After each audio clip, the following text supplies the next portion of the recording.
Bienvenidos, amables televidentes, buscadores, inquietos, los que quieren encontrar sentido a esta vida, a esta historia, al devenir, al vaivén, a la cotidianidad. Esto tiene sentido, amable televidente. Y se acaba de celebrar la Pascua, llamada en el occidente Semana Santa, semana de pasión, crucifixión, sepultura y resurrección del Mesías. Y eso le ha dado sentido a la vida, a tal punto que ese Mesías que nació en Belén y que murió en la cruz, parte la historia en dos, parte la historia antes de el niño en Belén y después de Cristo. Al morir él parte la humanidad en dos. Nosotros vivimos en una ciudad del suroccidente de Colombia, Cali, y en uno de sus cerros que circundan la ciudad hay un monumento que se conoce como las Tres Cruces. Y en ese monumento está simbolizado el Gólgota, Jesús en medio y un malhechor a la izquierda y otro a la derecha. Los dos escucharon a Jesús en sus últimas palabras desde la cruz: Padre, perdónalos, hoy estarás conmigo. Madre, ahí a tu hijo, tengo sed, todo está consumado, ¿por qué me has abandonado? En tus manos encomiendo mi espíritu. Todo eso que escucharon los dos malhechores, el uno creyó: acuérdate de mí cuando vengas en tu reino, y el otro no. Entonces quiero redondear la idea para darle sentido a toda esta existencia. El Mesías, con su nacimiento en Belén, parte la historia, y con su muerte en el Gólgota parte la humanidad. A un lado los que oyeron, creyeron y son salvos, como el ladrón bueno que llaman, y al otro lado los que oyeron, no creyeron y están condenados. ¿De qué lado está usted, hermano, amigo, visitante, buscador? Todo eso queda claramente explicado allí, en Hechos capítulo 2, del verso 14 al 24. El primer discurso del apóstol Pedro. Acuérdese que Pedro era uno de sus discípulos, dejó las barcas, dejó todo y lo siguió, y lo negó 3 veces durante el juicio. El gallo canta, y ahora este cobarde Pedro, que negó ante una mujer 3 veces a Jesús, quiero invitarlo a que escuche el discurso, el primer discurso que se conoce de Pedro después de haber visto a Jesús resucitado. Varones israelitas, dice el verso 22. En el 14 él se pone de pie y explica ese fenómeno de el terremoto y las lenguas de fuego. Y después les dice en el 22, varones israelitas, oíd estas palabras: Jesús Nazareno, varón aprobado por Dios entre vosotros, con maravillas, prodigios y señales, que Dios hizo entre vosotros por medio de él, como ustedes mismos aquí en Jerusalén son testigos. A este Jesús el Mesías, entregado por determinado consejo y anticipado conocimiento de Dios, prendiste, matasteis por manos de inicuos, crucificándole. Dios lo levantó de los muertos, suelto los dolores de la muerte, por cuanto era imposible que fuese retenido por ella. Muy bien, la piedra angular de nuestra fe y de nuestra doctrina está en el verso 24. Dios levantó al Mesías, sueltos los dolores de la muerte, porque la muerte, imposible era para la muerte retener al Mesías. ¿Por qué? Porque el mensaje del Mesías es un mensaje de vida y no un mensaje de muerte. Entonces era imposible para el Mesías quedar en el sepulcro. Él resucitó, conforme lo decían todas las Escrituras. Y yo pienso que aquí arranca una nueva visión de la vida.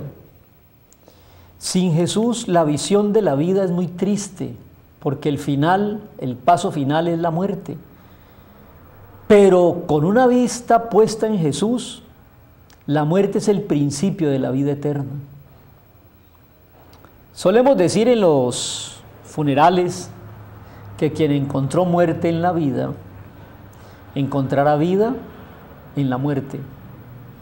Amable televidente y buscador, la vida es eterna.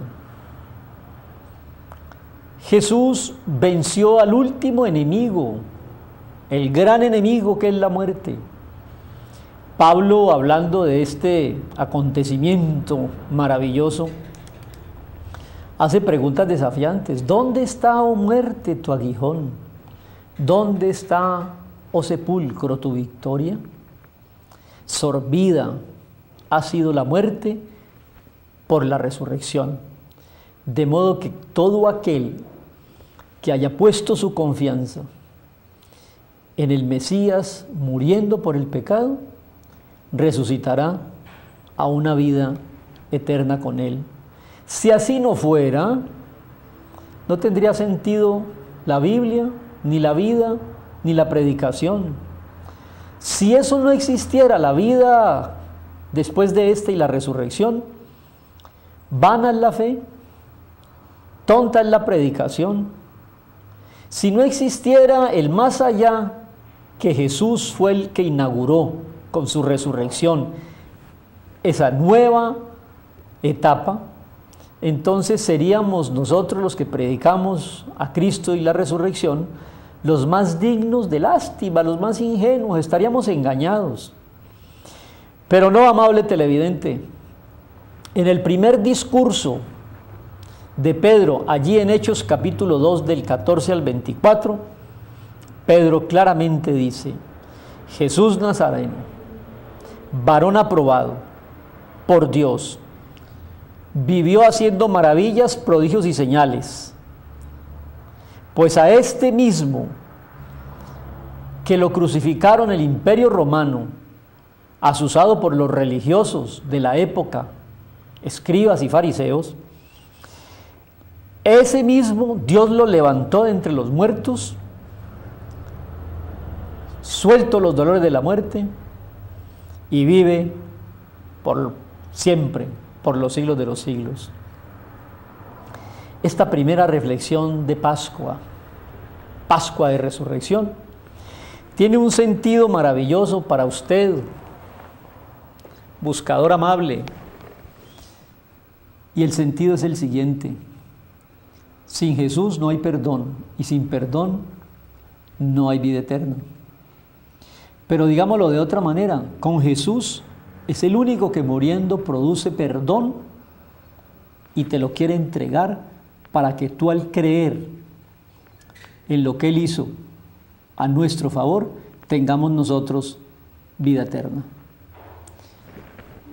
Amable televidente, si el final de nuestras vidas es el sepulcro, comamos y bebamos, disfrutemos el aquí y el ahora, porque la muerte es el fin de todo. Pero cuidado, la muerte es el principio de la eternidad. Así como una semilla, un frijolillo, usted lo pone en la tierra, la humedad hace que se infle, se hinche, se reviente y muere el frijolito, pero de ahí sale una nueva vida. Cementerio es el lugar donde se siembra a las personas. Uno debiera de decir: hombre, no vamos al entierro de fulano, sino que vamos a sembrar a fulano. Y lo sembramos en corrupción, pero de ahí saldrá en incorrupción. Lo sembramos en derrota y de ahí saldrá en victoria. Sembramos un cuerpo terrenal y de ahí saldrá un cuerpo espiritual, a una vida eterna.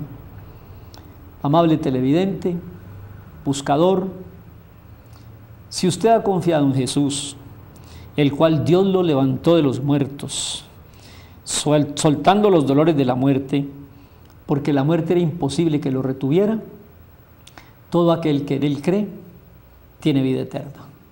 Ábrale su corazón, confía en él, y así como en Egipto, en la primera Pascua, fueron liberados de la esclavitud después de 400 años, en esta Pascua cristiana, la muerte de Cristo nos libera de otra esclavitud, la del pecado y de la condenación, para entrar al perdón y a la vida eterna.